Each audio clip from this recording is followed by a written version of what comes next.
அண்ணே அடிச்சுட்டானுங்கண்ணே. ஏதோ அறியாத பொண்ணு புரியாம பேசிடுச்சு. சின்ராசு, இது உனக்கு தெரியுது. ஆமாண்ணே. இந்த பிள்ளைக்கு தெரியுதா? தெரியல. இத உனக்கு சொல்றேன். என்ன பண்ண சொல்றேன்? எப்பவுமே என் வாழ்க்கையில நீ குறுக்க வரவே கூடாது. ஐயோ, உங்க வழியில நான் என்ன குறுக்க வர்றேன்? நீங்க இந்த வழியில போனா அந்த வழியில போறேன். என்ன இத அவகிட்ட சொல்லு. நீங்க போன சொல்லுகிறேன். நீ சொல்லு, அப்புறம் நான் போறேன். அண்ணே இந்த வழியில போனா நான் அந்த வழியில போறேன் சொல்லிட்டேன். வரட்டா? சின்ராசு, அண்ணே பார்த்து பத்திரமா கூட்டு போடா. சரிண்ணே.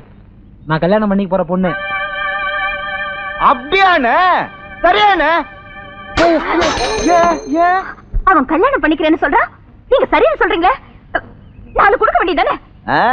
நான் மாட்டேன்னு சொல்லிருந்தா அவனுக்கு 4 கொடுத்திருப்பான். அப்ப 8 அடி கொடுக்க வேண்டியதானே? 8 அடியா? என்ன நீ எப்ப போற அடி உதவின்னு சொல்ற? அதான் எனக்கு பிடிக்காது.